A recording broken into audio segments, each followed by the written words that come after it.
Welcome to the Home Like Stories channel. Don't forget to subscribe. It will be interesting. And we begin.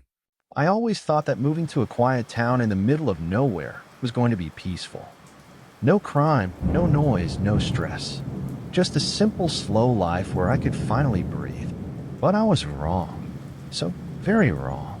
The town of Black Hollow was small, tucked between dense forests and endless fields. It had been around for over 100 years, yet no one outside of the county seemed to know about it. When I first arrived, the locals were friendly but reserved, like they were hiding something.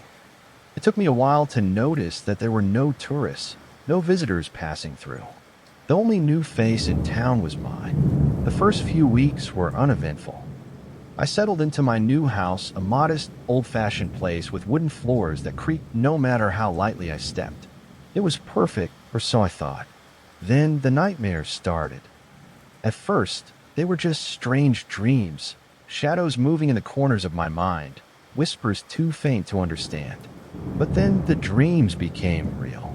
I would wake up gasping for air, feeling something watching me from the darkness of my bedroom. My dog Rusty would stand by my bed, growling at something I couldn't see. One night, I woke up to the sound of footsteps outside my window.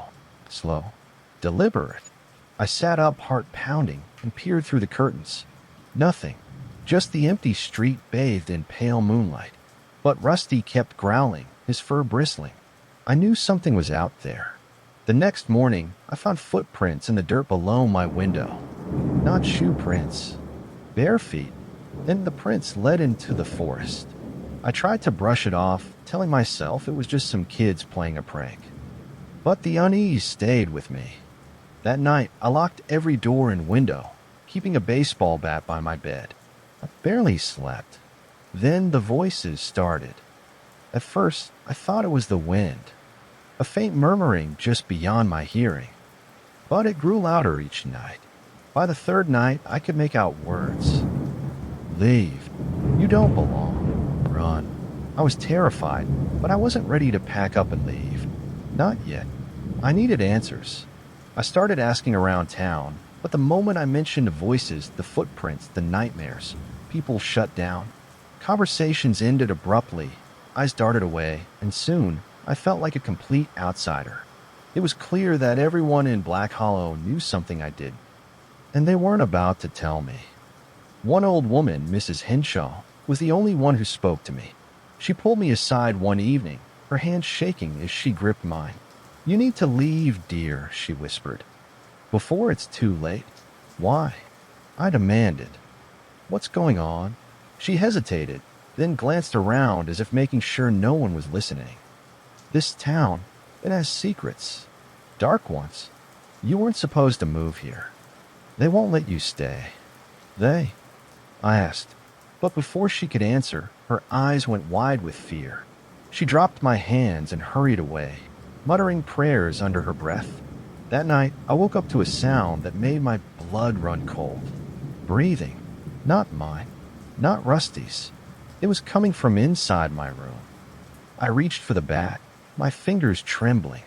Slowly, I turned on the lamp. Nothing. The room was empty. But then, Rusty started barking at the closet door, his bark high-pitched with terror. I didn't want to open it.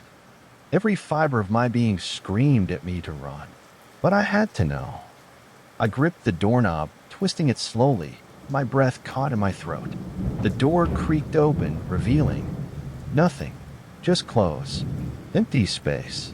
But the moment I turned away, the whispering started again, right behind me. I ran. I didn't stop running until I was in my truck, Rusty beside me, speeding down the empty road leading out of town. In the rearview mirror, I saw figures standing in the street, watching me leave. Their faces were blank, eyes hollow. I never went back. But sometimes, in the dead of night, I wake up to whispers, telling me I never really left. Thanks for watching and listening. Don't forget to subscribe.